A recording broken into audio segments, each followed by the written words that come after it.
Eu vou agradecer mais uma vez a participação de todos. Estou pegando vocês aí da rotina, né, de trabalho para a gente produzir aqui. No final, vamos estar produzindo aqui um conteúdo que eu acho que vai ser de utilidade para as pessoas que vierem a participar mais para frente. Esse trabalho, esse painel aqui que nós vamos desenvolver, ele vai ser enviado para o Circuito Urbano 2020, que trata-se de uma iniciativa da ONU para um debate com relação a cidades de nações que falam a língua portuguesa.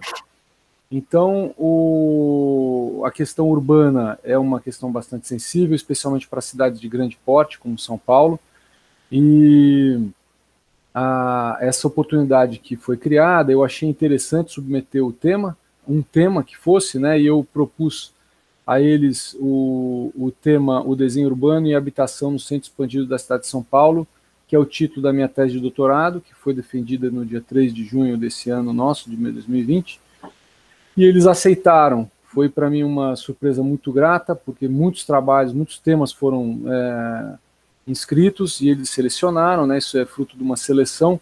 Então, esse tema vai fazer parte de um grande debate promovido pela ONU dentro desse Circuito 2020, que vai tratar das questões urbanas, né? E no nosso painel nós vamos tratar especificamente da questão da habitação e sua relação com os centros urbanos mais proeminentes, como, por exemplo, a cidade de São Paulo. Então, eu optei por convidá-los, em função da experiência de todos, né, na área, uns mais na área de projeto, uns mais na área de planejamento, uns mais na área das modelagens, uns mais na área da realização, né, da incorporação, e eu acho que nós estamos aqui, nós quatro, bem preparados para isso, vocês estão muito bem preparados para isso. Não vamos contar com a presença da arquiteta urbanista Larissa Campanhera, ela não pôde, teve uma questão de agenda, não pôde entrar na aula, então não pôde entrar no nosso painel, mas tudo bem, eu acredito que temos aqui, né, o Paulo como arquiteto urbanista, eu também vou fazer a mediação, tenho essa experiência também. Eu acho que não vai faltar nós vamos conseguir suprir essa parte que a Larissa colaboraria com ela. Assim que o painel tiver encerrado, eu vou submeter, vamos trabalhar com uma edição, vamos submeter então isso para a plataforma do Circuito 2020 e ao longo do mês de outubro, esse nosso painel vai estar disponível lá no site do Circuito Urbano 2020 e vai ser difundido através da internet para o mundo inteiro. Quem quiser ouvir, participar, vai ter esse acesso ao conteúdo. E nós quatro aqui atuando na cidade de São Paulo, eu acredito que conseguiremos expressar para o mundo uma sensibilidade exclusivamente nossa, mas que poderá eventualmente ser usada como referência para outras questões urbanas que ululam aí em várias cidades do mundo, né? São questões que nos afetam diariamente, né? E, bem, então eu queria comentar então, né, a estrutura do nosso painel. Eu vou pedir para cada um de vocês se apresentarem, começando pelo Fernando, depois pelo Rogério, e aí o Paulo, quando também se apresenta, né, os três se apresentam, e aí eu vou pedir, para vocês usarem aí coisa de 3 minutos para a apresentação, pode ser uma coisa compacta, mas para que as pessoas saibam de vocês, como é a atuação profissional de vocês, envolvendo questões urbanísticas e ligadas aí na área da habitação. Depois eu vou abrir novamente para cada um de vocês se manifestarem aí por uns 10 minutos a opinião, a visão, a experiência de vocês de forma mais aprofundada e detalhada quanto a essa questão que nós vamos tratar aqui hoje. E aí, começando novamente pelo Fernando, depois passando pelo Rogério, e nesse momento eu vou pedir para o Paulo fazer um fechamento disso em função da experiência dele, né, de lidar com esses painéis, de lidar com esse tema dentro da academia, fazer um denominador comum aqui entre todas essas falas, para que depois a gente possa novamente retomar, através de uma réplica de vocês aí, também já com a experiência de ter ouvido os colegas falando, para que no final, então, a gente esteja com um conjunto de informações bastante reais do nosso dia a dia, né, de pesquisa, de planejamento, de projeto, de obra, de realização, de entrega.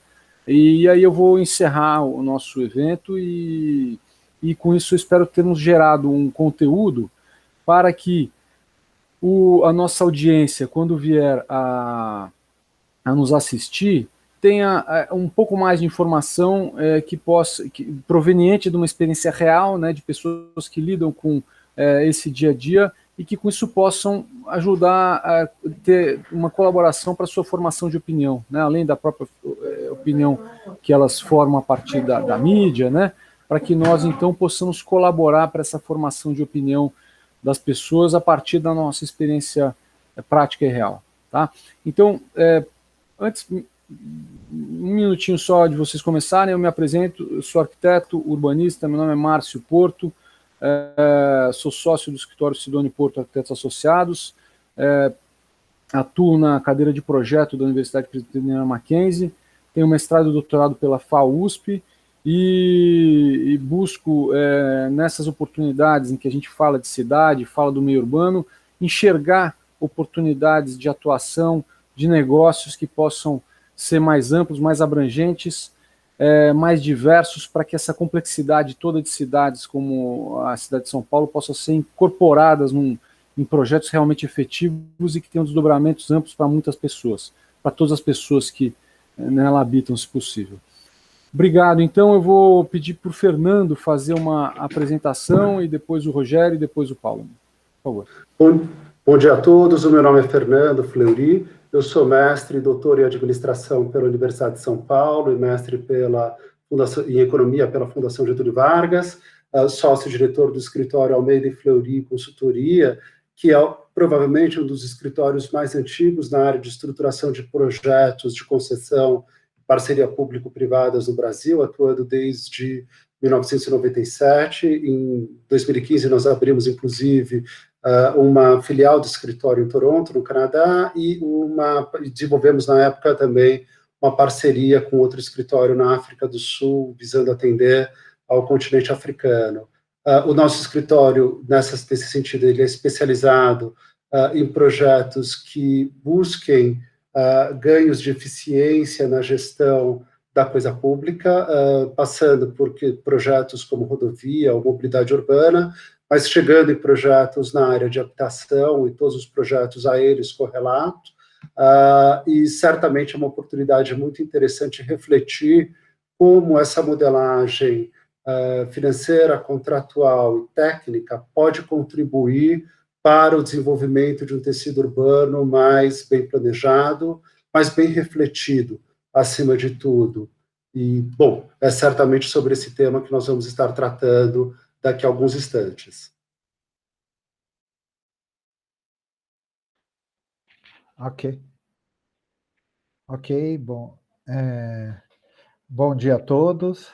Perdão, não tinha ligado o meu áudio. Fernando, não. Muito obrigado. Rogério. Eu estava desligado também. É importante, quando não está falando, para não ter ruído, eu tenho que desligar também.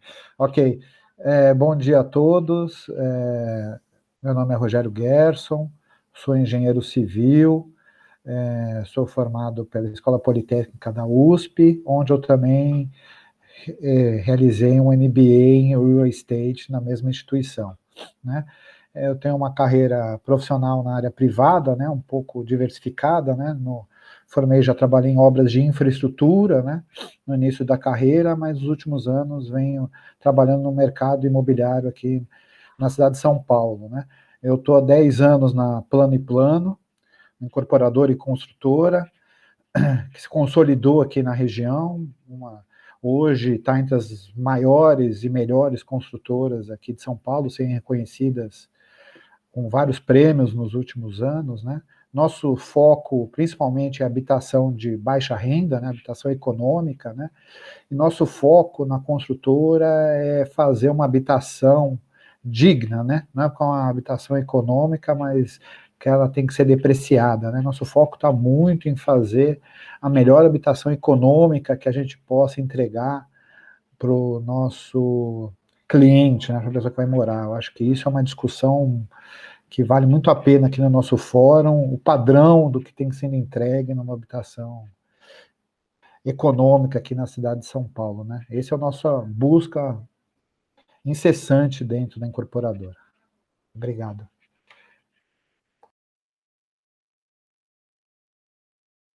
Obrigado, Rogério.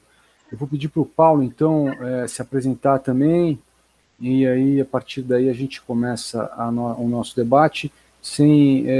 Não quero esquecer de dizer que o Paulo, além de meu colega e amigo, ele foi meu orientador de doutorado nessa tese que eu concluí, e eu não mencionei, mas o Fernando fez parte da minha banca de doutorado também, como parecerista, então nós tivemos essa oportunidade de discutir um pouco esse conteúdo já previamente. Agora essa colaboração do Rogério vai ser preciosa para a gente poder dar continuidade. Muito obrigado.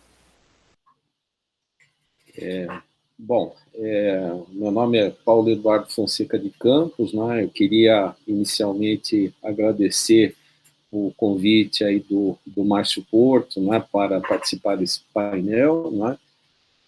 Dizer que é um grande prazer aí ter a oportunidade de compartilhar esse espaço hoje, né, espaço virtual, com o Rogério, com meu colega, né, de FEA, não é? O Fernando Fleury, né, que tivemos, inclusive, essa oportunidade da banca do Márcio já de trocar algumas ideias, né? E falando brevemente aí a respeito, enfim, da minha trajetória, né? A minha formação em arquitetura e urbanismo, né? No entanto, eu tive a oportunidade de fazer outras incursões aí pela minha vida profissional. Eu sou mestre em engenharia civil pela Escola Politécnica, né? Doutor pela FAO, e sempre me dediquei muito aos temas vinculados aí à tecnologia, a ferramentas de produtividade para a indústria da construção civil, particularmente a pré-fabricação, né? Que é, na verdade, eu acho que o meu fio condutor, né, na trajetória profissional, mas a habitação também é um tema que é bem presente, né? E eu tive a sorte, né, acho que tanto de ter oportunidades de trabalhar na iniciativa privada durante muitos anos, né, inclusive cheguei, enfim, a ser diretor de uma empresa multinacional, né, que introduziu aqui no Brasil a tecnologia, né, de pré-fabricação com concreto reforçado com fibra de vidro, né, o GFRC. Mas também tive chance de trabalhar na administração pública, fui secretário municipal na minha querida cidade de Santos, não é? E cheguei a ser também consultor do PNUD, né, do Programa das Nações Unidas para o Desenvolvimento, não é? Durante o ano de 2006 no Uruguai, não é? E estou, não é, professor e pesquisador da FAUSP desde 2008, né? E onde eu acho que até como uma decorrência natural aí do trabalho com a industrialização, não é? A possibilidade de desenvolvimento, não é, de materiais e processos dentro da construção civil, eu acabei sendo levado, não é, quase que naturalmente também ao caminho das tecnologias digitais de fabricação, que é algo que eu venho estudando aí desde 2009, né? A gente teve a oportunidade de criar o primeiro FabLab, né? O primeiro laboratório de fabricação digital do Brasil vinculado à rede mundial FabLab, né? Que é liderada lá pelo MIT, pelo Center for Bit Anatomies. E é isso, e é um enorme prazer poder se reunir com vocês, né? Me reunir com vocês e debater esse tema, né? Tão instigante, né? Que foi colocado aí pelo Márcio. Paulo, muito obrigado mais uma vez, né? Paulo que a gente já anda junto aí falando desse assunto há bastante tempo, com a ajuda inclusive do Geraldo Serra, que não está aqui hoje, mas que é um colega, um parceiro, um grande amigo nosso, né? Meu ex-orientador. Hã? Meu ex-orientador, o Pois Serra. Pois é. foi um grande influenciador meu também, grande Geraldo. Gente, eu vou pedir então para vocês fazerem as considerações de vocês de forma mais aprofundada ao tema, sem deixar de mencionar aqui, como ainda no nosso preâmbulo, que a possibilidade de gerar um mínimo conteúdo que fosse, para que fosse, então, aceito lá pelo painel, pelo evento Circuito Urbano 2020, nasceu de uma pesquisa que eu fiz na FAUSP, e que o Paulo, né, como eu comentei, foi meu orientador no doutorado, que acabou por ser intitulada O Desenho Urbano e a Habitação no Centro Expandido da cidade de São Paulo, podendo também ser entendida como o Projeto Urbano e a Habitação no Centro Expandido da cidade de São Paulo, e contou, inclusive, como eu comentei também, com a participação do Fernando na banca, né, e o Rogério não estava conosco naquele momento, mas eu mandei a tese para ele, né, então ele está mais ou menos informado, dentro do tempo que ele teve para poder dar uma olhada nesse material, e eu queria, mas a experiência dele, muito de prática do dia a dia, vai ser fundamental, é por isso realmente que ele está aqui para trazer essa experiência, né? Mas eu queria comentar que esse conhecimento, esse conteúdo gerado nessa produção dessa tese, apontou como um caminho alternativo de solução de questões e para a proposição de soluções para questões relacionadas à habitação dentro do tecido urbano de cidades complexas como São Paulo, uma estrutura metodológica composta por 3 modelagens: a modelagem arquitetônica e urbanística, a modelagem econômico-financeira e a modelagem jurídica. Então, essas 3 modelagens somadas eventualmente poderão nos solucionar parte dessa complexidade para que projetos venham a ser realizados. Então, a partir disso, né, eu vou abrir a fala de vocês. Vocês fiquem à vontade para colocar a opinião de vocês, para colocar a experiência de vocês com base nesse tema, com base em temas ligados à questão das parcerias público-privadas. No caso do Fernando, acho que elas são riquíssimas aí para poder aproximar os ativos públicos da iniciativa, da possibilidade de investimento da iniciativa privada, né? No caso do Rogério, ele pode dizer como a empresa incorporadora tem vencido o obstáculo de encontrar terrenos bem localizados para poder desenvolver os empreendimentos que estão sempre ali tendo que lidar com uma questão de custo-benefício para a sua realização. E o Paulo tem a experiência aí de ter toda essa bagagem aí de pesquisa e prática junto a esse segmento, até explorando soluções pré-fabricadas que poderão viabilizar projetos na área, né? Então, Fernando, está com você a palavra, depois eu vou pedir para o Rogério e para o Paulo falarem, tá bom? Muito obrigado. Excelente, muitíssimo obrigado, Márcio. A minha linha de exposição, a minha linha de arguição, ela segue muito do que é a nossa experiência vivida no tema da gestão pública, conforme a gente comentou, pelo fato do nosso escritório vir atuando de maneira bastante intensa junto a entes públicos e privados na gestão de projetos complexos, vamos dizer assim. Apenas para a gente rememorar, o campo de trabalho nosso, que na realidade acaba se tornando meu campo de pesquisa também na época do doutorado e do mestrado, ele é definido no começo da década de 90 com um modelo de concessão que muita gente interpreta como sendo resultado do esgotamento da capacidade de financiamento do governo, do Estado, seja da União, seja do governo dos estados, ou seja, dos municípios. E essa é uma verdade parcial, para ser mais sincero, uma verdade diminuta. O tema todo da década de 90, ele não está ligado a novas fontes de financiamento, mas ele está principalmente ligado à questão da busca por eficiência na gestão de recursos públicos.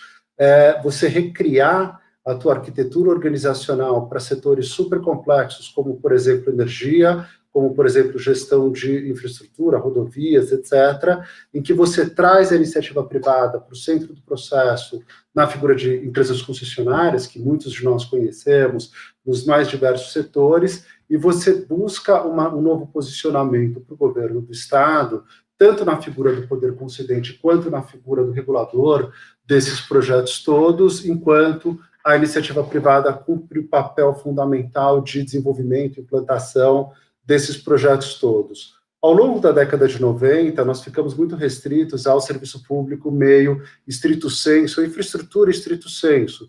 Nós tivemos avanços importantes na área de concessões de rodovias, de energia, alguma coisa na área de mobilidade urbana, muita coisa na área de saneamento. Mas o verdadeiro salto acontece já na segunda metade da década de 2000, quando você publica uma lei chamada 11079, numerada 11079 pelo governo federal, que é a Lei de Parcerias Público-Privadas, e ela tem como fundamental pensamento, reflexão, dizer, olha, eu tive ganhos muito importantes na área de infraestrutura, eu tive ganhos muito importantes na área de rodovias, eu tive ganhos muito importantes na área de energia. Por que eu não posso usar a mesma lógica da eficiência privada para todos os outros setores em que eu tenho uma atuação pública relevante? A lei de PPPs, muito mais, de parcerias público-privadas, muito mais do que dizer, olha, agora eu autorizo ao público financiar um investimento que vai ser conduzido pelo privado na forma de uma concessão. A grande sacada da lei de PPPs é abrir o espectro de projetos em que você pode trazer, sim, a iniciativa privada, e não só trazer a iniciativa privada pela questão do acesso ao financiamento privado para a implantação daqueles projetos, mas, sobretudo, pela questão da eficiência privada na condução daqueles empreendimentos. A partir daí, você vai ter, então, um espraiamento muito grande de projetos que vão estar ligados a áreas de concessão de infraestrutura tradicionais, como rodovias, são os primeiros projetos em Minas Gerais, em Pernambuco, em mobilidade urbana, aqui em São Paulo, a famosa linha 4, em saneamento, na Bahia, talvez o primeiro projeto de PPP do Brasil, o emissário submarino constituído pela Embasa, projeto conhecido como Itaiaçu-Tebe, logo depois a Sabesp entrando na mesma onda.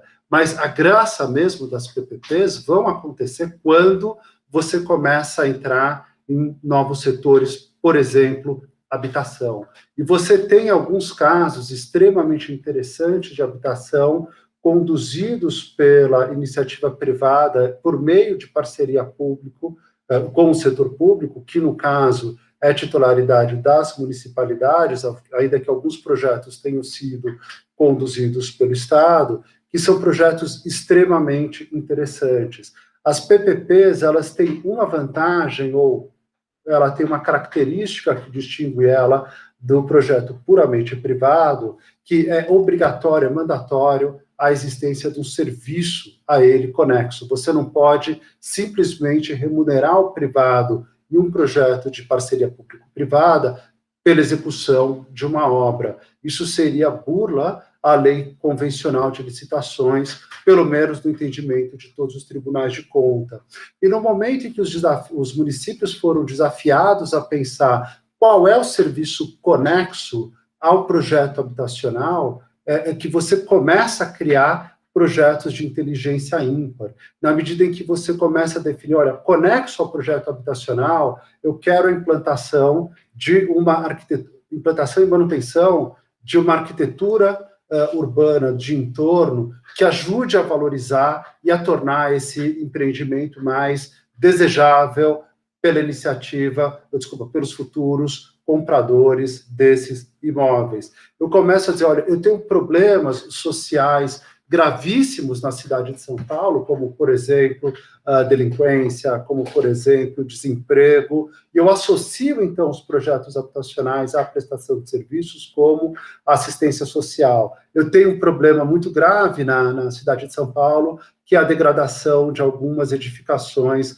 de baixa renda. Então, eu associo o meu projeto à obrigatoriedade de manutenção desses projetos pelo prazo de 20, 15 anos, a depender do poder concedente. Ou seja, você transfere algumas funções de Estado à iniciativa privada, e no espírito das PPPs, o que vem sendo observado é que essas funções típicas de poder público vêm sendo executadas de maneira muito mais eficiente, muito mais organizada do que era executada originalmente pelo Estado quando essas atividades foram transferidas à iniciativa privada. Projetos como Casa Paulista, projetos como o CDHU, projetos dessa natureza, vem equacionando muito bem essa vertente técnica que o Márcio colocou como alguma coisa desejável, importantíssima dentro desses novos projetos de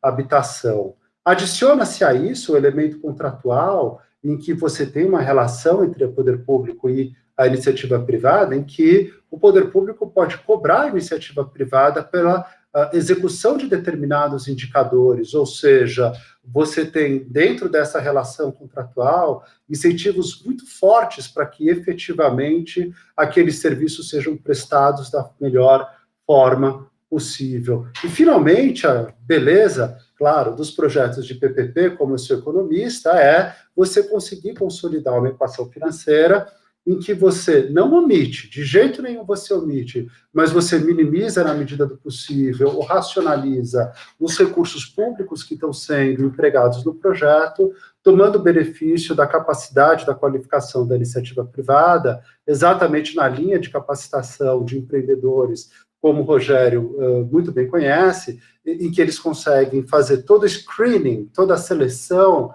dos futuros compradores daqueles imóveis, eles conseguem fazer o acompanhamento daqueles compradores junto aos órgãos de financiamento, normalmente a Caixa Econômica Federal, ou seja, a gente volta à discussão do financiamento público de projetos de infraestrutura depois, mas essa não é a discussão precípua. A discussão precípua é você traz eficiência da iniciativa privada na gestão desses serviços, que são serviços complexos. Ele agrega muito valor sobre o que seria a eficiência da gestão pública, o que significa dizer que, pelo mesmo real desembolsado pela iniciativa, pelo setor público, eles vão poder contar com toda a eficiência da iniciativa privada, fazendo com que esse real compre muito mais valor. É o que o pessoal denomina no nosso meio o value for money desses projetos todos.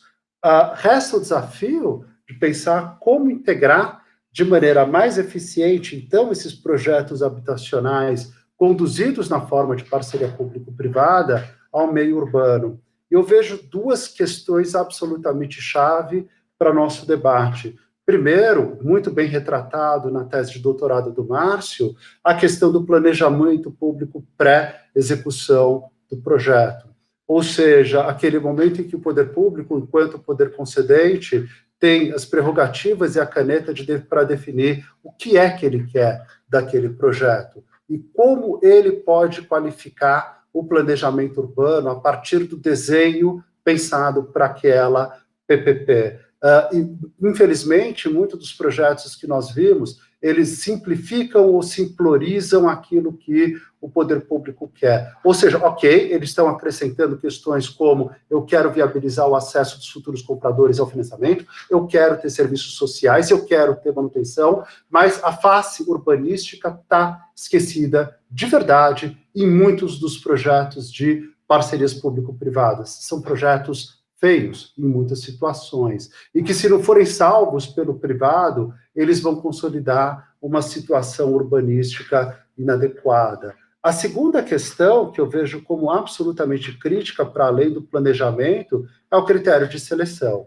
Hoje a gente vive, infelizmente, no Brasil, uma fase complicada, em que nós estamos tentando, entre aspas, remoralizar instituições públicas e órgãos de controle, e toda a fase de remoralização significa dizer que você simplifica o teu processo de análise e você fala, eu quero sempre o mais barato. E não necessariamente o mais barato é o que efetivamente funciona. Ou seja, projetos de urbanização jamais deveriam ser licitados, de urbanização e construção habitacional, jamais poderiam ser licitados somente pelo menor valor de contraprestação demandado pelo privado. Eles, logicamente, deveriam contar com uma fase equivalente ao concurso de projetos e que você define aquilo que é o melhor para o poder público, o que é o melhor para o município, o que é o melhor do ponto de vista urbanístico e não somente o que é o mais barato.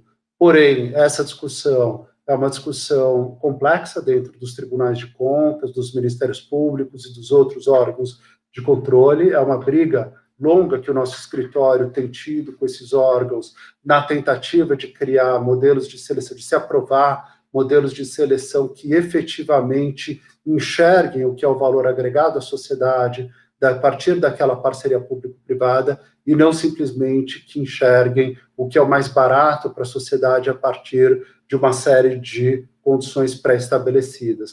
Uma vez reinterpretadas essas duas fases, o planejamento e a seleção, a tese do Márcio cai como uma luva. Ou seja, quais são os trâmites, qual é o processo, qual é a lógica que o poder público deve seguir no tema da urbanização, no olhar da urbanização sobre projetos de parceria público-privada. E certamente eu acho que o Márcio tem uma digressão bastante rica para ser apresentada a respeito do tema quando ele discute o conceito de meta-projetos. Dentro do nosso espaço, eu excedi um pouco os 10 minutos, mas dentro do espaço de fala, era isso que eu queria colocar. Márcio. Fernando, está perfeito. Eu acredito que você tenha abordado de forma bastante sintética um tema bastante amplo e complexo.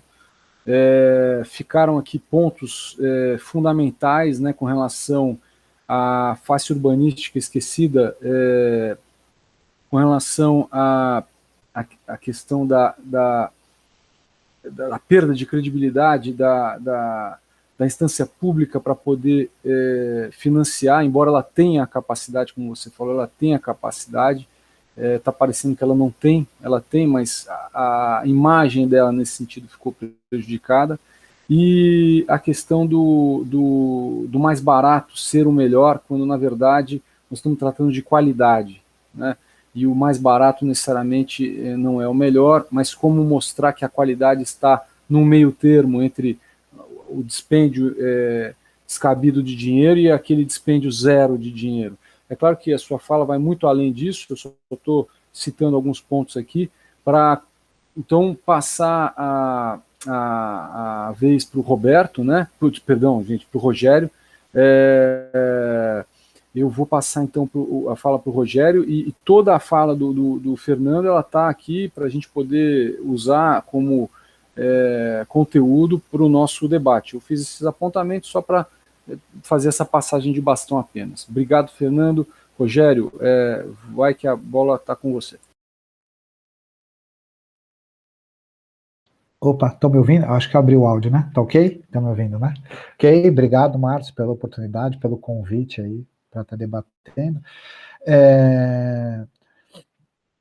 Parabéns aí pelas colocações aí do Fernando. E eu queria aproveitar, já que eu sou menos acadêmico e incorporador, né, um pouco da visão, uma outra visão desse debate do lado, eu acho que até o objetivo também de eu estar participando, de dar um outro enfoque, girar essa lente, né, da discussão para o lado do incorporador, de ver quem está realizando o negócio, né, quais são os desafios nesse meio urbano que o Márcio está debatendo para a gente conseguir empreender e desenvolver um projeto dentro da região metropolitana de São Paulo, né? Eu acho que o primeiro ponto a ser colocado, que é inquestionável, eu acho, né, que é o déficit habitacional, né? O déficit habitacional no Brasil, especialmente na cidade de São Paulo, é gigante, né? Quer dizer, essa necessidade de moradia, né, é enorme, né? Não vou dizer que é infinita, porque infinita não existe, acho que é um termo muito pesado, mas pode dizer isso, né? A gente tem vários anos de construção, a gente conseguiu o ritmo de construção que a gente tem hoje na cidade de São Paulo, vai demorar mais de uma década, só para a gente suprir a demanda existente hoje no mercado, né? Sem considerar uma curva de crescimento, né? Se botar uma curva de crescimento, então isso vai estender muito mais. Então, a demanda por habitação na cidade é grande. Só que tem o contraponto das dificuldades, né? As dificuldades, principalmente quando a gente trata de onde é o maior déficit, que é a habitação popular, já começa um primeiro, o que a gente enfrentou no Brasil desde a década de 50, 60, quando veio o BNH, o ANTE, alguns órgãos, que é para habitação popular sem funding, né? Sem esse funding, sem essa participação do setor público, né? Para fazer esse fomento dessa construção, ela não se viabiliza, né? Hoje, no Brasil, a gente não tem uma equação financeira sem a participação do poder público de fomentar esse negócio. Então, depois do fim do BNH e o início do programa Minha Casa Minha Vida, né, em 2008, 2009, com a crise econômica foi lançada, teve um vácuo aí, né, de construção, onde quase nada foi feito, né, nesse setor no Brasil, né, e o Minha Casa Minha Vida permitiu uma retomada, né, do setor de habitação.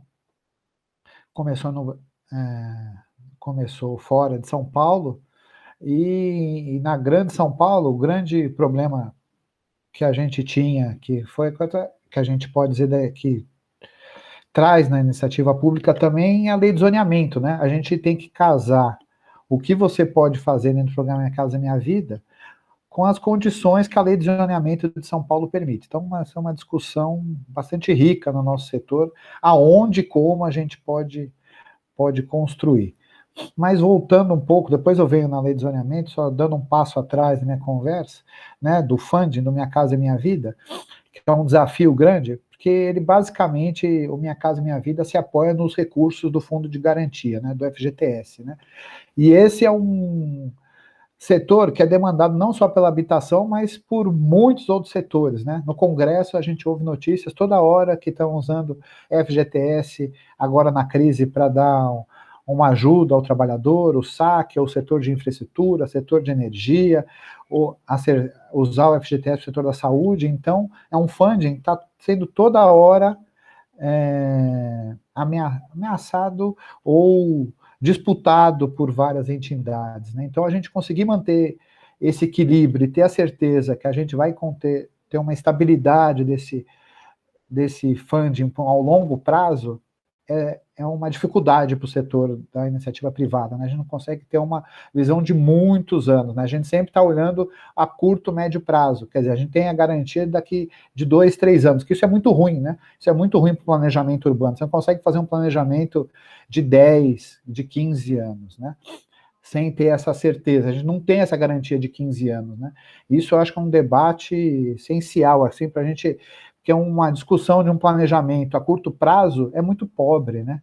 É muito pobre, a gente não consegue fazer um debate por muitas décadas, e é o que eu ia fazer um link com lei de zoneamento, que tem muito isso, né? A gente tem muito no Brasil, não só em São Paulo, que eu brinco, não sei se a expressão está certa, mas a gente tem um plano de governo, e não um plano de Estado, né? Então, o que eu quero dizer com isso? Que os planos são naquele governo de 4 anos, né, ou 5 anos, né, quando era antes, agora é 4. A gente não sabe se o próximo governo vai manter as regras que estão valendo, a lei de zoneamento, né?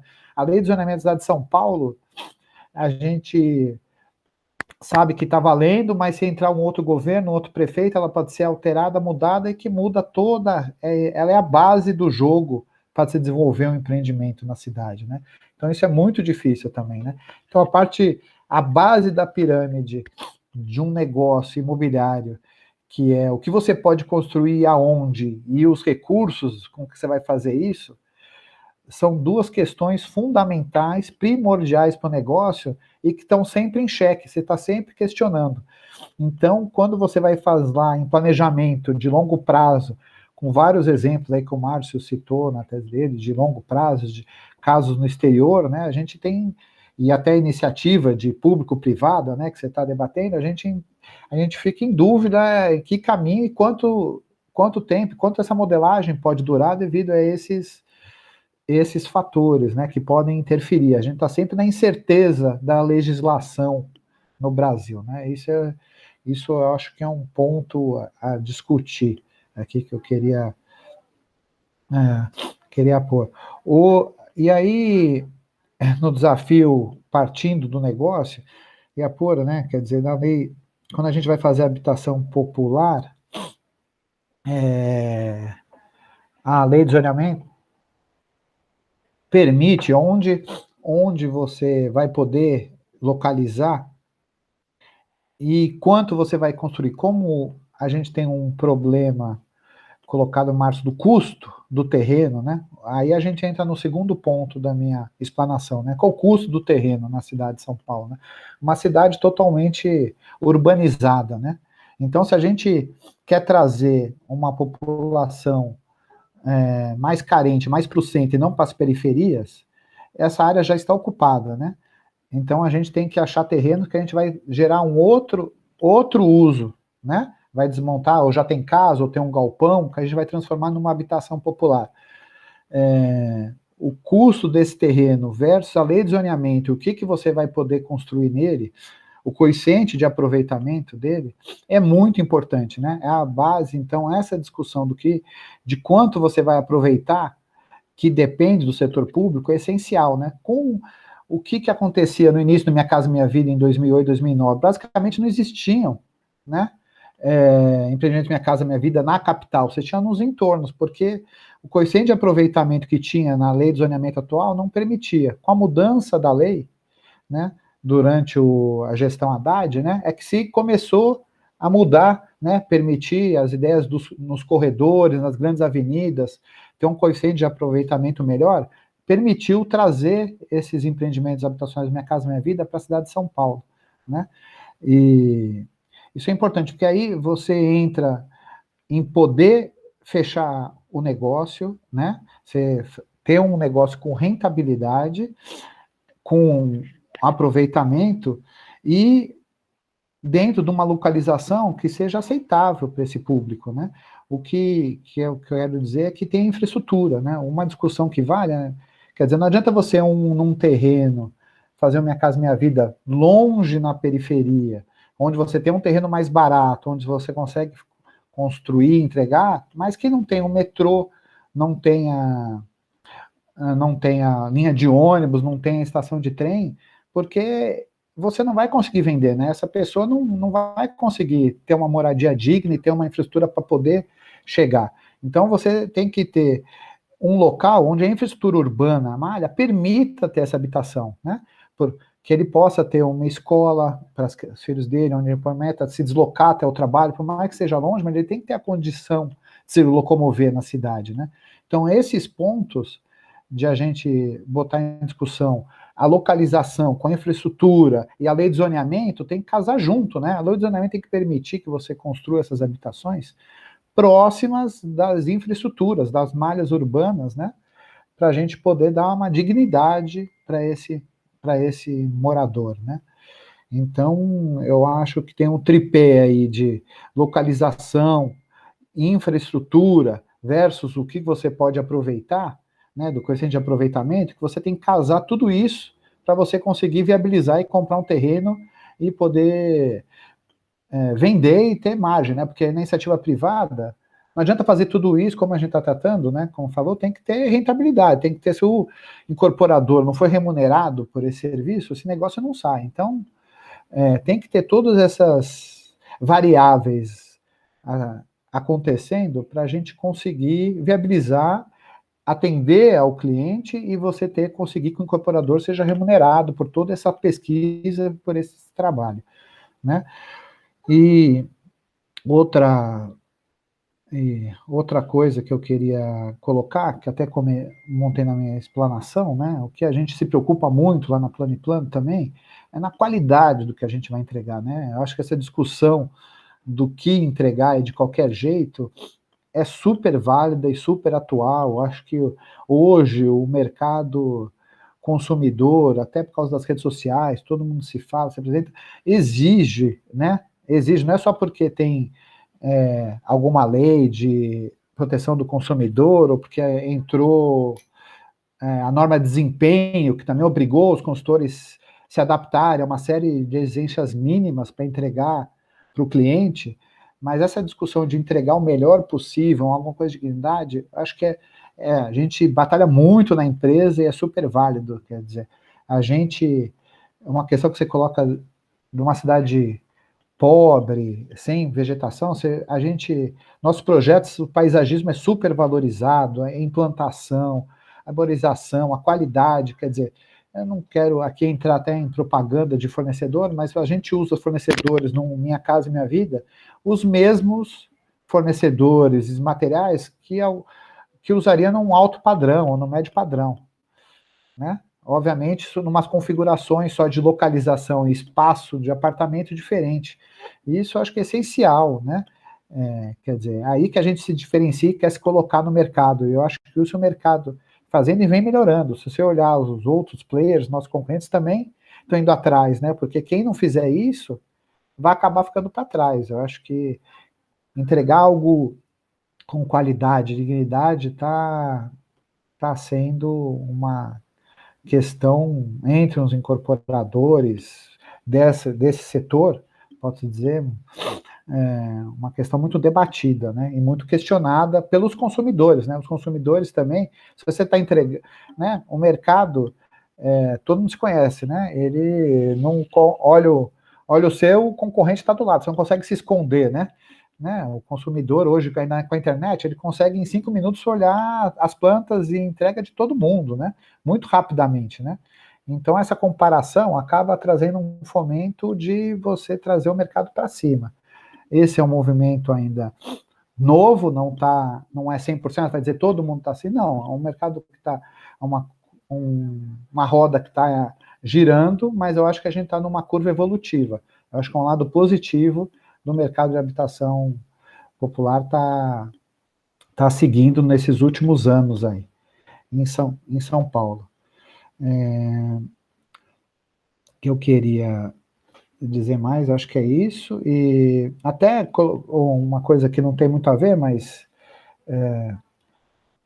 com o que eu estou falando, mas até para exemplificar, um exemplo prático, né, a gente há uns 4 anos, a gente não foi o pioneiro, mas fomos um dos primeiros na cidade de São Paulo, né, a gente lançou um empreendimento sem vaga, né, foi um choque, assim, né, dos corretores, às vezes fornecedores que já, pô, você vai lançar apartamento em São Paulo sem vaga, quem vai querer comprar sem vaga, né? Foi uma quebra de paradigma, assim, né? Pô, assim, realmente, tem gente que não vai querer comprar sem vaga, mas tem muita gente que quer, né?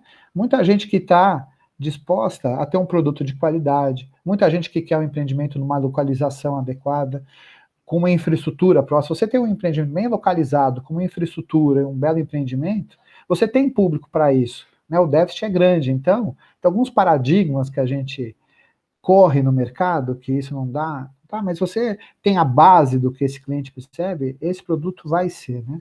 Então, basicamente o que eu queria fechar é isso, a gente dependendo, o que a gente precisa é um produto de qualidade, a gente tendo uma garantia desse fund, uma garantia de uma infraestrutura urbana que te permita posicionar melhor seus empreendimentos, com uma lei de zoneamento que a gente consiga se planejar, esse é um caminho para a gente ter um planejamento urbano melhor e mais adequado que a cidade merece, né? Eu acho que era isso que eu queria colocar e depois deixar aberto aí para a gente fazer outras discussões. Um outro olhar aí, um lado incorporador aí do que a gente enxerga aí do negócio do ponto de vista prático, vai tentar ser mais prático e objetivo, essa é a minha visão. Obrigada. Muito bom, Rogério, obrigado. Você também em pouco tempo conseguiu sintetizar uma questão bem complexa, né? O pensamento estruturado de vocês aí possibilita isso, assim como o Fernando, vocês puseram já no nosso painel aqui informações que vão dar, então, condição da gente debater isso aí. Eu vou passar para o Paulo a palavra. Eu queria só, então, pontuar o seguinte, o Rogério comentou dos aspectos econômicos e financeiros que têm a ver com as disposições do governo através da liberação do recurso do FGTS, tem a ver com a questão legal do governo quando a gente trata de marco regulatório, né, continuidades de projetos a longo prazo, não 5, 10 anos, mas 20, 30, 40, mais anos ainda, se possível, né? Essas questões colocam em xeque as tomadas de decisão, né, por parte dos incorporadores, sendo que para fechar a equação entre a localização mais a infraestrutura, que daria a qualidade, vamos dizer assim, do que está sendo proposto como projeto, versus o custo do terreno, para que essa conta se feche, é necessário que esses marcos econômico-financeiros e legais estejam claros e permanentes ao longo de um tempo grande para que as iniciativas se viabilizem, né? E aí, por fim, ele comentou da questão da qualidade como sendo um diferencial competitivo, que hoje não se furta mais, né? Os incorporadores, por mais que queiram fazer um projeto a custo baixo para poder ter liquidez, não adianta, você tem que ter uma qualidade que envolve necessariamente um custo mais significativo para que aquilo se destaque do mercado e que então ele possa ser comprado e vencer, então vamos dizer, a concorrência, né? E que para isso a gente tem que lidar, inclusive, com um aspecto fundamental, que é a criatividade. Eu diria que esse projeto sem vagas que a Plano & Plano propôs e que teve absorção, teve aderência no mercado, vem de uma intenção, vem do uso da criatividade, né? Para a gente não perder de vista que a criatividade, né, na concepção do projeto, e não é apenas na criatividade na questão estética, é a criatividade na concepção da estrutura do projeto, no modelo econômico-financeiro ou até mesmo modelo arquitetônico e urbanístico do projeto, é fundamental para que ele possa ser mais interessante e apresentar o seu diferencial competitivo. Isso só para fechar, então, um pouco o que foi falado, né? Claro que a fala é mais ampla, né? Mas o conteúdo está aí à disposição para a gente poder usar dentro do nosso painel.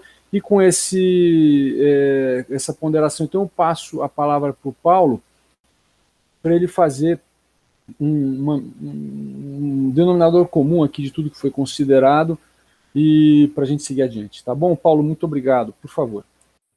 Ok, Márcio, obrigado, não é? E, enfim, além de buscar um denominador comum, eu também vou lançar mais umas pimentinhas aí no caminho, né? Claro. Para a gente poder debater, né? E fazer com que a experiência aqui desse painel seja enriquecedora aí, quem sabe, né?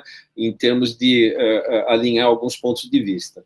Mas eu achei muito interessante, assim, não é? Tanto naquilo que falou o Fernando quanto o Rogério, não é? Porque, de alguma maneira, eles tocam em temas aí que também fazem parte das minhas questões e das minhas preocupações no campo da habitação social, né? A primeira questão, eu acho que tocada pelo Fernando, não é? Com relação, não só, vamos dizer, aquilo que seriam os arranjos institucionais, não é, que permitiram e deram origem aí às parcerias público-privadas, não é, mas indo além e chegando até uma questão que é muito cara aos arquitetos urbanistas, que é a qualidade da arquitetura e urbanismo. Não é? Então, a hora que o Fernando, de alguma maneira, vamos dizer, ele deixa entrever nas intervenções urbanas, não é? Uma preocupação com relação à mitigação, com relação às compensações a passivos gerados ou pela própria intervenção, mas também passivos pré-existentes a cada intervenção. Não é? Ou seja, quando nós falamos numa intervenção do tipo da Vila Leopoldina, a gente não está falando somente a respeito de alguma compensação com relação àquilo que pode ser um passivo gerado pela própria intervenção em si, mas aquilo que pode também recuperar uma área da cidade que passou a ser nobre, não é? Pelo fato da expansão urbana ter chegado, né, numa área que tradicionalmente era uma área industrial no passado, não é? E com relação assim, àquilo que foi colocado pelo Rogério, né, quando ele toca já de início na questão do déficit habitacional, né, essa foi a minha grande questão, acho que eu diria assim, até antes de me formar, né, e por causa disso eu entrei de cabeça nessa questão da industrialização da construção, trabalhei, montei fábricas, né, de pré-fabricação aí, a busca, na verdade, não é da pré-fabricação como um fim em si mesmo, não é? mas é muito mais assim, a pré-fabricação realmente como uma ferramenta de produtividade a ser utilizada na construção, não é? Da maneira como foi tão utilizada, né, tanto na Europa como nos Estados Unidos, mas adequada à nossa realidade. E eu acho que assim, não é? Uma das questões aí que estão vinculadas, né, ao déficit habitacional, não é? Num primeiro momento, e também foi tocada pelo Rogério, é a questão da qualidade, não é? E eu aí, lembrando, né, eu tive praticamente durante 10 anos aí, eu fui colaborador do Comitê de Tecnologia e Qualidade do Sinduscon São Paulo, né, e fui, por 2 gestões, né, eleito aí superintendente do Comitê Brasileiro da Construção Civil. E, para minha sorte, também, durante o meu período como superintendente, foi quando foi finalmente publicada, né, a norma de desempenho, lá em 2013, em julho de 2013, ela passou a vigorar. Não é? Então, assim, nós temos ferramentas do ponto de vista, vamos dizer, de medir a qualidade, que é, na verdade, a metodologia de desempenho que vem lá de trás e da onde? Não por coincidência, vem dos anos 1970, do CSTB da França, do Gerard Blacher, né? E essa metodologia de desempenho, ela vem, vamos dizer, a chegar no mercado brasileiro um pouco tardiamente, mas por quê? Porque houve toda uma concertação para que essa norma, de fato, pudesse vigorar e ser aceita por todos os segmentos que estão aí dentro da cadeia da construção, não é? Então, eu acho que assim, é fundamental que a gente veja, né, que na norma de desempenho, realmente, nós temos o arcabouço normativo que permite nós avançarmos com relação, inclusive, à questão da habitação. Não é? No entanto, e aí eu acho que essa questão da nossa pauta de arquitetos e urbanistas, né, embora, como eu já falei, eu tenho também o meu DNA mesclado aí com a Escola Politécnica, em função do mestrado em Engenharia Civil, mas eu, sobretudo, sou arquiteto urbanista. E o fato é que, se eu consigo medir desempenho do ponto de vista, né, de acústica, de estanqueidade, do ponto de vista de isolamento térmico, quando eu tento medir, não é, vamos dizer, a qualidade de um projeto do ponto de vista urbanístico ou arquitetônico, a coisa complica. Não é? E a gente, por vezes, entra numa subjetividade, e eu tenho me ocupado, né, nos últimos anos, e aí já na academia, muito de estudar quais seriam esses indicadores de qualidade para arquitetura e urbanismo. Não é? Então, vamos dizer, feita essa conexão, não é, com os meus antecessores, não é, eu queria, indo bem diretamente aí ao tema, não é, do desenho urbano e habitação no centro expandido da cidade de São Paulo, né? E, enfim, eu acho que o trabalho, né, o doutorado que eu tive a oportunidade de orientar do Márcio Porto, não é? Ele realmente é instigante, não é? E ele, até certo ponto, ainda que traga a questão do PIO, não é? Com uma relevância muito grande, né, o projeto de intervenção urbana, mas não é o PIO que é a novidade, não é? A grande novidade que tem, eu acho que na abordagem, não é, do trabalho do Márcio, né, é a proposta do metaprojeto urbano, ou o PIO integrado a uma proposta de metaprojeto urbano. Não é? E por que eu estou enfatizando? Né? Porque, assim, não é, até certo ponto, isso que eu falei, não é, então, vamos dizer, o próprio Minha Casa Minha Vida, não é? A gente entende claramente o que foi o Minha Casa Minha Vida no contexto lá do ano de 2009, quando ele foi criado, e por quê? Como uma forma, como uma medida anticíclica à crise mundial que havia se instalado em 2008. E funcionou, não é? No entanto, ainda que essa pauta principal ela tenha sido resolvida, tanto é que esse programa, não é, ele acabou sendo absolutamente importante para a iniciativa privada, que defende e defendeu até hoje esse programa, não é? Como uma forma importante de prover habitação, né? De produção de habitação em escala massiva, né? Quem sabe até se pudesse usar pré-fabricação, lembrar da pré-fabricação, porque é uma ferramenta muito adequada para isso, né? Mas o fato é que predominou o caráter produtivista nos programas. E eu diria que, nesse sentido, segue esse modelo que vem praticamente desde a época do BNH. Ou seja, o produtivismo, que não deve ser confundido com produtividade, né? O produtivismo, ele é basicamente o quê? Uma mentalidade aritmética, né? Ou seja, quanto mais, melhor. E, logicamente, quando você é parte, não é, vamos dizer, de um segmento privado, você busca a máxima produtividade, a máxima rentabilidade. Isso é natural, não é? No entanto, eu acho que, por vezes, essa busca de produtividade, não é, que se repete, vamos dizer, em vários projetos, não é? Inclusive aquilo que o Rogério falou, não é? De repente você tem, não é que conjuntos habitacionais, mas são exemplos de não cidade, não é? Pega-se uma gleba lá no meio rural, aí se coloca lá um bairro enorme, as casas absolutamente umas iguais às outras, sem qualquer tipo de identidade.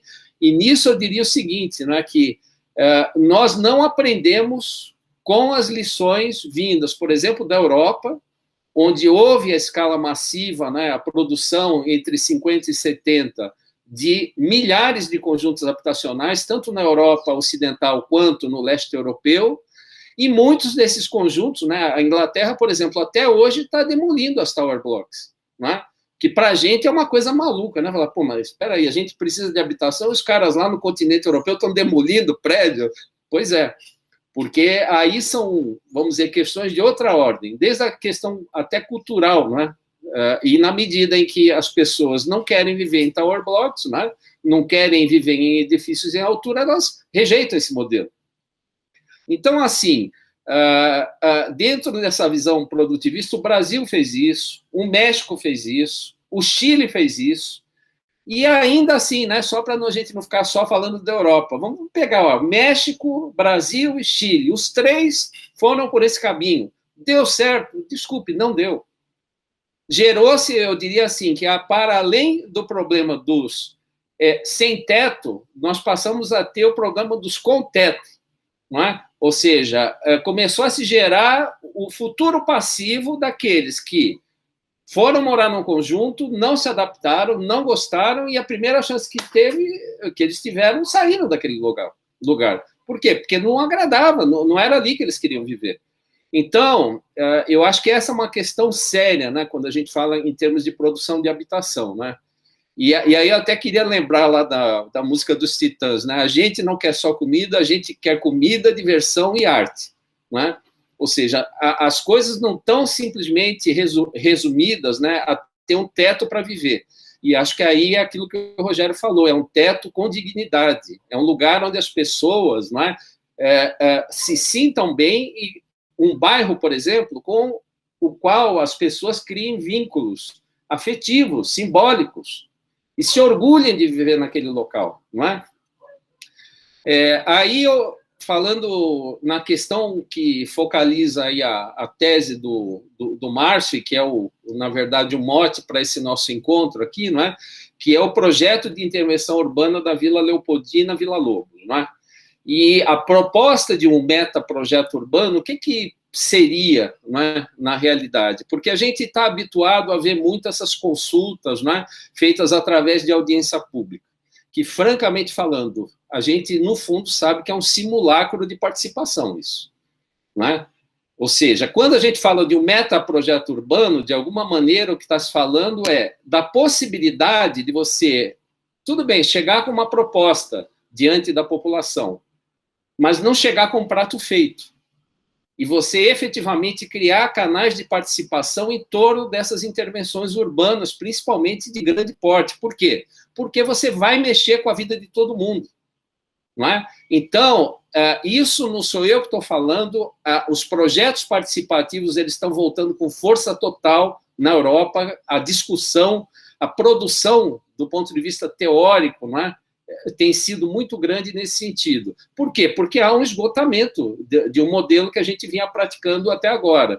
E eu queria só lembrar, tem um texto clássico famoso, né, que é a Ladder of Citizen Participation, né, da Sherry Arstein, que é a escada da participação, não é?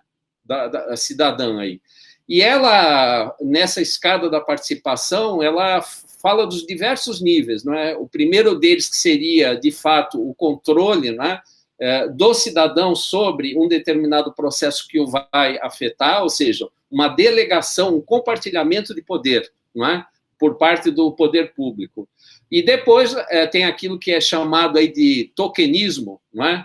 Que eu não sei se, enfim, todos conhecem, mas o tokenismo foi uma expressão cunhada durante o movimento de direitos civis, não é? Na década de 50. E é interessante, inclusive, tem uma frase famosa, não é? Que, enfim, em relação diante da segregação que havia segregação racial que havia naquele momento, não é? Quando perguntado em uma entrevista, não é, a respeito do movimento de direitos civis, né, em 63, o Malcolm X ele responde assim, né, quando se fala a respeito dos direitos civis: que ganhos que nós tivemos? Tudo o que se conseguiu foi um tokenismo, ou seja, 1 ou 2 negros em um emprego ou em um balcão de almoço para que o resto de vocês fique quieto. E, de uma certa maneira, quando esse artigo aí de 69 fala da Ladder of Participation, of Citizen Participation, né, da Sheryl Arstein, de alguma maneira ela retoma esse tokenismo. Por quê? Porque ela fala assim, olha, tem níveis de consulta que são meramente formais, tipo assim, é para inglês ver, né, falando português claro. E até chegar na questão da não participação, que aí envolve manipulação, né, terapia, ela fala terapia, né, pega todo mundo, senta. Então, assim, eu acho que de fato, a questão da participação do cidadão que eu gostaria de colocar, vamos dizer, nesse caldo aqui, né, que nós estamos aí preparando com esses diferentes pontos de vista, né, e falar o seguinte, né, normalmente quando a gente fala de participação cidadã, e vamos pegar de novo o caso da Vila Leopoldina, né? Alguém poderia falar assim, olha lá vem o pessoal da favela, o problema do pessoal da favela que faz muito barulho. Mas quem fez barulho foi o pessoal da classe média da Vila Leopoldina. Quem fez barulho é o pessoal que pegou as economias de uma vida, comprou um apartamento, não é, financiado, e, de repente, assim, se viu numa situação onde todo aquele entorno ia mudar e ficou incomodado. Falou assim, mas peraí, vai mudar tudo isso daqui em volta? Tem leads, eles vão trazer gente de lá para cá, fizeram aquele big projeto, né? Foi apresentado aquele projeto lá na área da Votorantim, e a gente não vai opinar, a gente não vai falar a respeito de uma coisa que vai afetar a nossa vida? Ou seja, nós estamos falando de classe média alta, nesse caso. E o Márcio sabe bem, ele acompanhou isso daí para e passo, né? Então, eu quero crer assim, e até lembrando, eu acho que isso daqui foi uma fala de um dos participantes da banca, não sei se foi o Fernando Fleury que falou a esse respeito, né? Mas talvez a proposta de um metaprojeto urbano esteja mais dirigida propriamente ao administrador público. Eu acho que a hora que o Fernando falou isso daí, ele matou a pau, né? Ou seja, não é a questão de você sair com um metaprojeto, de você falar em participação e... Não, a gente, primeiro, tem esse objetivo da busca da qualidade, que tanto o Rogério quanto o Fernando falaram a respeito, e nós estamos buscando, não é, aquilo que nós chamamos aí de meios mais sofisticados, não é, do que simplesmente esse simulacro de participação que são essas consultas públicas. Tem que ser efetivo, por quê? Porque se nós não negociarmos, se não houver concertação, fatalmente eu acho que esses projetos eles tendem ao fracasso. E a gente vê as dificuldades que tem tido nesse primeiro PIO, né? Que deveria ser exemplar, não é? E, no entanto, tem tropeçado, tem escorregado, por quê? Porque nem todos foram chamados a opinar. E, nesse caso, não estou falando do pessoal da favela, estou falando do pessoal de classe média alta da Vila Leopoldina, como eu falei, tá? Então, enfim, essa é a minha colocação aí para que anime o nosso debate aqui hoje. Paulo, muito obrigado. Eu realmente contei aí com colocação a respeito da tese, né? Você que viveu aí comigo essa elaboração, e nada melhor do que, ninguém melhor do que alguém que tem esse conhecimento para falar de um trabalho nosso, né? De fato, a gente, como consultores, através do escritório, fizemos um trabalho de colaboração junto aos moradores do bairro, né? Esses moradores classe média, média alta, para que eles pudessem entender a complexidade de um projeto que vinha chegando e queria transformar totalmente o tecido do bairro. Espero que venha a transformar, espero que aconteça tão logo essa discussão que foi colocada por eles se encerre e se equalize, né, em função da proposta original, e seja equalizada, alinhada com a proposta original, e esse projeto, de fato, seja implantado, representando um grande modelo de projeto urbano com implicações presentes e futuras para um bom desenvolvimento urbano da nossa cidade. Eu gostaria de pontuar aqui, a partir das colocações de vocês três, de forma bastante sintética, alguns aspectos que eu considerei assim como aqueles indicadores do que vocês falaram, para que então eu devolvo a vocês a palavra para uma pequena réplica, né, de cada um em função de tudo que ouviu, e para que aí a gente se encaminhe para um desfecho, né? Nós aí estaremos nos atendo a uma quantidade de tempo, nós estamos aí já com 1 hora e quase 1h20 de debate, para que a gente consiga estar dentro de uma ordem de grandeza de tempo assimilável pela audiência quando eles vierem a ouvir nosso trabalho, né?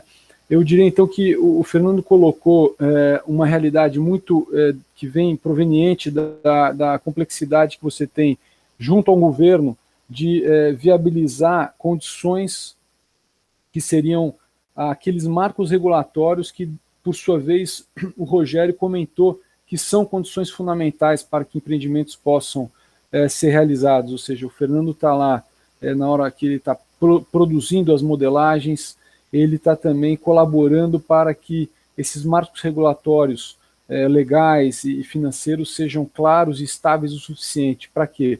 Para que players como o Rogério, possam contar com uma condição de planejamento a médio e longo prazo para que investimentos sejam aportados e deem retornos a grandes projetos.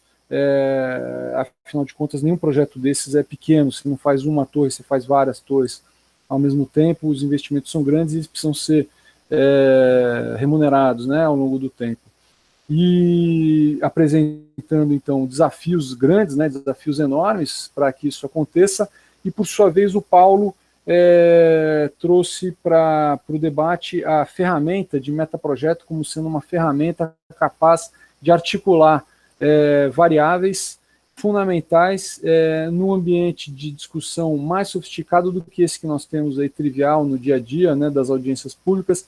O metaprojeto urbano como sendo uma ferramenta que abarque a discussão dentro da esfera político-administrativa, para que quando ela vá para o mercado, ela já tenha equalizado uma série de aspectos que podem, se não forem tratados desde o início, gerar distorções, gerar confusões, gerar debates e perda de tempo, perda de oportunidades, né?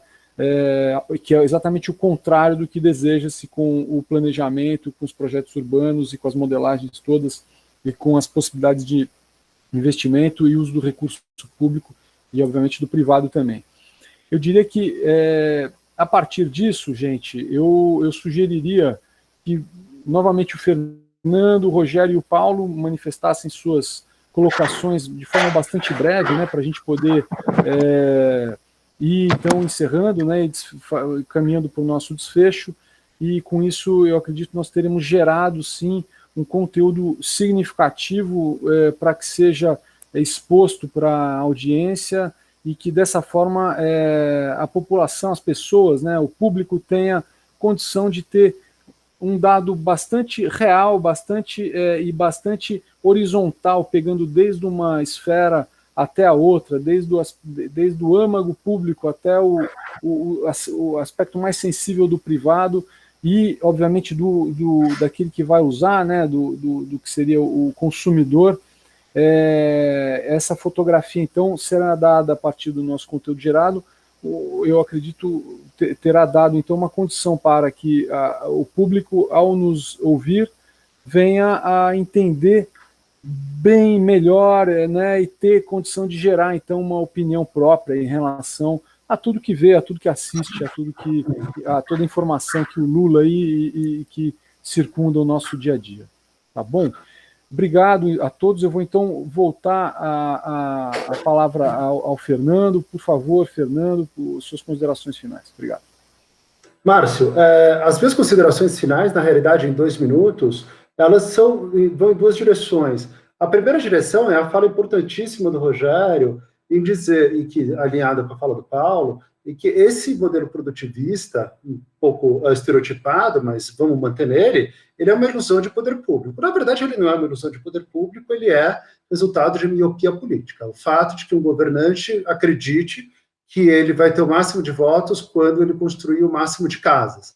E o que o Rogério acabou de expor para a gente com uma precisão brilhante, que só alguém da qualidade dele conseguiria fazer, é dizer, não interessa fazer o máximo de casas se não são casas que não são as casas desejadas pelos futuros usuários. Essa é, evidentemente, uma estupidez do processo político brasileiro que precisa ser remediada e justamente em dar direção a uma política pública voltada para o que o usuário deseja e não voltada ao que o político acredita, alguma coisa do gênero. E o segundo ponto comum, importantíssimo, que eu queria destacar aqui dentro, é que o que está por trás do meu pensamento, o pensamento do Rogério, o pensamento do Paulo, é o conceito de eficiência. É a eficiência no uso de recursos públicos, a eficiência dos processos produtivos e a eficiência da produção daquilo que se volta para o mercado, que se atende de forma eficiente ao que a população demanda. Entendidos bem esses 2 conceitos, a questão da formulação, da gestão de políticas públicas se torna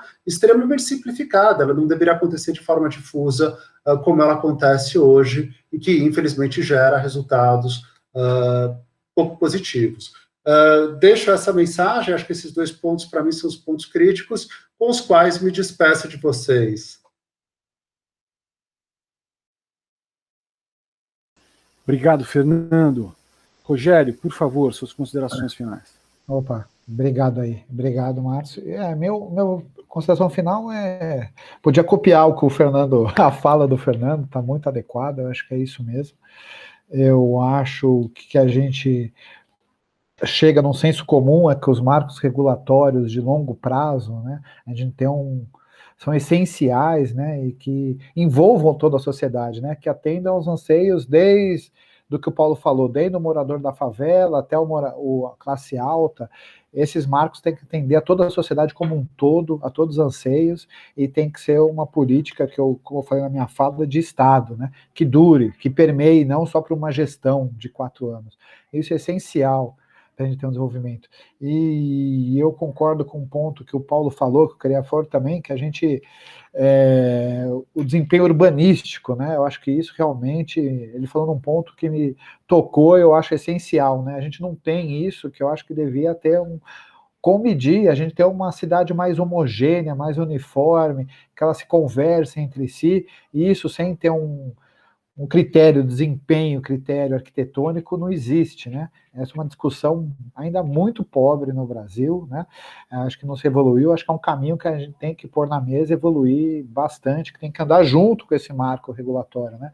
Para onde a gente quer caminhar, o que e de que forma, né? E até para atender, no final, o consumidor final, que é quem vai morar ali, o que ele espera, e como a gente já falou nas nossas falas, para ele ter prazer, se identificar no local onde ele está morando, né? Sentir ali realmente, não só entre 4 paredes, mas que aquele bairro, aquela sua vizinhança é realmente o seu lar e a sua vida, né? No fundo é isso que a gente quer, né? Que todo mundo espera e todo mundo busca, né? No final todo mundo quer isso, mas chegar a isso parece simples, mas o caminho é muito difícil. Acho que é isso que a gente tem que buscar como sociedade. Acho que obrigado a todos aí. Obrigado, Rogério. Muito obrigado. Paulo, por favor, as suas considerações. Então, eu vou aproveitar até o final da fala do Rogério, né? E usar um recurso, né, uma visão que nós utilizamos muito no campo do design, né? Eu dou aula tanto na arquitetura e urbanismo quanto no design da FAO, né? E é uma expressão que se define como UX, né? User Experience. E os designers hoje, mais do que desenvolver produtos, não é? Eles desenvolvem experiências. E o que eles querem proporcionar ao usuário é experiência. E eu acho que nesse ponto o Rogério ele toca, não é? Olha, não são as quatro paredes, o teto, não. Eu quero na realidade, enquanto projetista, não é oferecer uma experiência para aquele usuário, não é? E uma experiência positiva que faça com que ele efetivamente desenvolva vínculos afetivos com a casa, que passa a ser lar. Assim como o território é lugar, não é? Passa a ser lugar. A partir da hora que eu tenho vínculos afetivos com aquele pedaço de território, ele passa a ser lugar. Da mesma maneira, quando a gente se refere à produção habitacional, muito mais do que se referir, não é? À casa, nós estamos nos referindo ao lar, que é onde nós habitamos e aonde nós gostamos de viver, não é? Então, eu diria assim, sabe, que é preciso, e quando eu falo da visão produtivista, acho que o Rogério também pegou nesse ponto, né? A gente, em geral, lembra da iniciativa privada.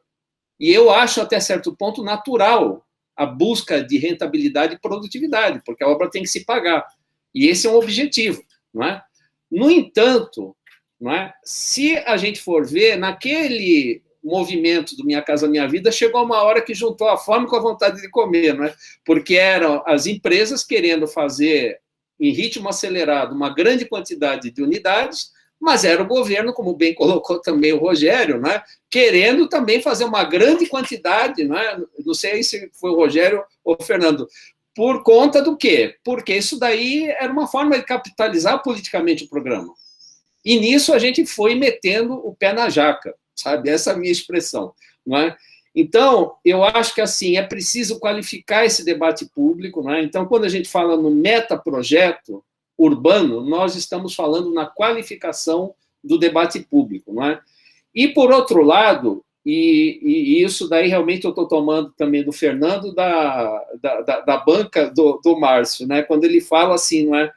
Dessa quase omissão do administrador público, que tem um papel fundamental a cumprir, e, no entanto, ele lavou as mãos. Isso daí está rolando, né? O laissez-faire, e fica por isso mesmo. E nós estamos aí abandonados, né? As cidades estão indo, né, no vai da valsa, e a gente não sabe, e quem tem visão de longo prazo mesmo na iniciativa privada, não é? Ou seja, supera esse imediatismo, não é? Percebe que isso daí, na verdade, vai gerar um prejuízo a médio e longo prazo para a própria iniciativa privada, não é? Então, me parece assim, sabe? E aí, para finalizar, né? E fazendo uma meia-culpa do lado dos projetistas também, não é? Essa meia-culpa de que os projetistas, eles não são idealizadores isolados. Eles também não podem se colocar no papel, não é, de quem, de repente, faz um grande master plan, com aquelas belas, né, perspectivas, né, aquela modelagem, né, aqueles renders que fascinam todo mundo, mas chegar com isso daí, como eu falei no início, um prato feito.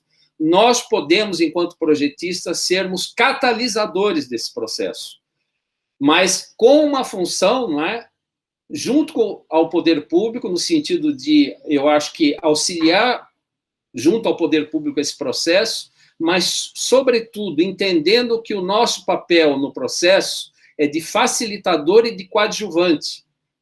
Por quê? Porque o protagonismo ele vem realmente, eu acho que de quem mora naquele lugar ou quem vai viver naquele lugar, que vai ser impactado pelos projetos e pelas nossas ações, seja enquanto projetista ou enquanto administrador público. E nós não podemos, de forma alguma, eu acho que alijar essa participação. Temos que criar meios? Temos que criar meios. Nós vamos ter que usar da nossa criatividade, não é? Existem diversas formas que a gente tem estudado, até do ponto de vista de gerar algoritmos, não é? Que podem incorporar todas essas questões aí para qualificar o projeto, tá? Mas é isso, e eu queria, mais uma vez, então, falar do prazer, né, de estar compartilhando esse espaço aí, tanto com o Márcio, o Rogério, o Fernando, né, e agradecer mais uma vez o convite ao Márcio. Deixa eu pedir licença aqui para o Fernando, que o secretário de Pernambuco, qual é a secretaria, Fernando? Qual você sugere, me ensina ao desenvolvimento urbano? Perfeito, então vamos lá, ele vai falar com o pessoal de Pernambuco agora, secretário de Desenvolvimento Urbano. Fernando, muito obrigado, vou liberar o Fernando, que ele está com a outra ligação do lado dele ali. Obrigado a todos, prazer grande vê-lo, Márcio. Rogério, prazer grande conhecê-lo, até uma próxima oportunidade. Obrigado, abração, Fernando. Um abraço. Paulo, desculpa eu ter feito essa interrupção, mas realmente o Fernando tem essa agenda aí que... É concluído, Márcio. Eu acho interessante a gente juntar essas pessoas num ambiente como esse, porque são experiências muito diversas, mas que elas são fundamentais para fechar um raciocínio, para fechar um ciclo, para que nós mesmos que atuamos na área tenhamos o entendimento de onde começa e onde acaba o nosso empenho, né? Quais são, onde começa e onde acaba os efeitos, as consequências do nosso empenho como profissionais, né? Eu queria agradecer ao Paulo, né, pelo desfecho dele. Eu vou então retomar aqui a fala, né, em relação à conclusão do que nós estamos falando. O Paulo, que assistiu aqui, o Paulo Sérgio Ferreira de Oliveira, obrigado, Paulo. Eu queria comentar com ele, deixar registrado aqui, que esse nosso filme ele vai ser disponibilizado para a plataforma do Circuito Urbano 2020, que é um grande evento digital promovido pela ONU. Nós não estamos aqui abrindo o debate para os ouvintes, exatamente porque nós vamos disponibilizar depois esse conteúdo gerado aqui dentro da plataforma do Circuito Urbano, através da plataforma do Circuito Urbano, para que todos tenham acesso. Né? Não vai ser um evento em que as pessoas vão interagir, porque é um evento filmado, mas é um conteúdo que vai ficar registrado, e essa era uma das condições que a gente teve para poder produzir esse conteúdo e disponibilizar, para que a audiência, de um modo geral, né, o público, de um modo geral, tenha consciência desses aspectos todos que são inerentes à produção de habitação e que geram consequências diretas na característica das nossas cidades, de forma destacada de uma mídia, né, de forma destacada de um vetor de comunicação que pode ter lá de forma legítima, o seu viés, né? Aqui nós não estamos falando de forma enviesada, estamos falando com base na nossa experiência também legítima, né? Se tem algum viés, é resultado da nossa experiência individual na lida do dia a dia com a realidade, e que eu pretendo com isso, então, somar esse conhecimento para que a gente possa, ao longo da nossa vivência profissional, eventualmente sentimos até essa experiência, né, como a experiência do UX aí que o Paulo comentou, como profissionais, de vermos nosso trabalho, né, como profissionais, desdobrando aí em cada vez com maior qualidade, né? Então, aspectos que ficaram aqui, né, entre outros, para mim, que eu registrei aqui, o aspecto da eficiência do uso dos recursos, o aspecto da necessidade de marcos regulatórios claros e estáveis, o aspecto do desempenho urbano, esse termo muito interessante, desempenho urbano, uma cidade, não só materiais com bom desempenho, mas um ambiente urbano com um bom desempenho, como chegar a isso, né? O Rogério falou que parece simples, né? Mas não é, o caminho é longo, o caminho é trabalhoso, existem muitos aspectos envolvidos, e então estamos aqui discutindo esses aspectos para que a gente possa talvez achar de forma mais eficiente, né, o caminho para que cheguemos mais rápido a um resultado mais eficiente. De novo, né, a experiência e o conceito do user experience, né, como a gente dá para as pessoas, através da nossa atuação profissional, uma boa condição de experiência enquanto estivermos aqui habitando a nossa existência, né, qualificar o debate público para que ele não fique isolado, né, através de audiências públicas que eventualmente são pouco efetivas ou até mesmo inócuas, né? Eu diria que tudo isso que nós estamos falando aqui pode dar para o capital, pode dar para os investidores uma visão de oportunidades, né? De oportunidades de negócios imobiliários a partir de uma visão ampla, de uma visão sedimentada, madura e eventualmente inovadora, né? Talvez, eu acredito que através de painéis como esses aqui, a gente consiga extrair aspectos que possam ser considerados inovadores para estarem dentro de oportunidades de negócios que vão se destacar como interessantes e diferenciados no meio de tantos outros, exatamente porque levaram em consideração toda essa sensibilidade que a gente externou aqui, né? E então queria agradecer mais uma vez. Nós já estamos aqui com quase 1h40 de painel. Eu acredito que seja um tempo bom de geração de conteúdo, mesmo que a gente tenha que fazer algumas pequenas edições, um painel de 1h, 1h30, mas eu acredito que 1h30, mesmo que a gente tire um pouco de conteúdo, a gente vai conseguir um bom material para disponibilizar para o painel Circuito Urbano. De novo, ele vai ser divulgado mundialmente através da ONU, né? Ele vai ser divulgado, ele vai poder ser, claro, né, ouvido em português. O destino prioritário dele são os países de língua portuguesa e que enfrentam diariamente a nossa realidades urbanas muito complexas, né? Não podem ser as mesmas, mas são igualmente complexas, como essa que a gente vive aqui em São Paulo. Então isso é um pouco da nossa experiência como cidadãos paulistanos, né? Que encaramos diariamente a nossa metrópole e vamos, então, dessa forma, acredito, estar colaborando para que os países de língua portuguesa e, por que não, os demais, as demais audiências aí do resto do mundo, através da ONU, tenham a noção de como a gente lida com a nossa questão, né? Sempre buscando o quê?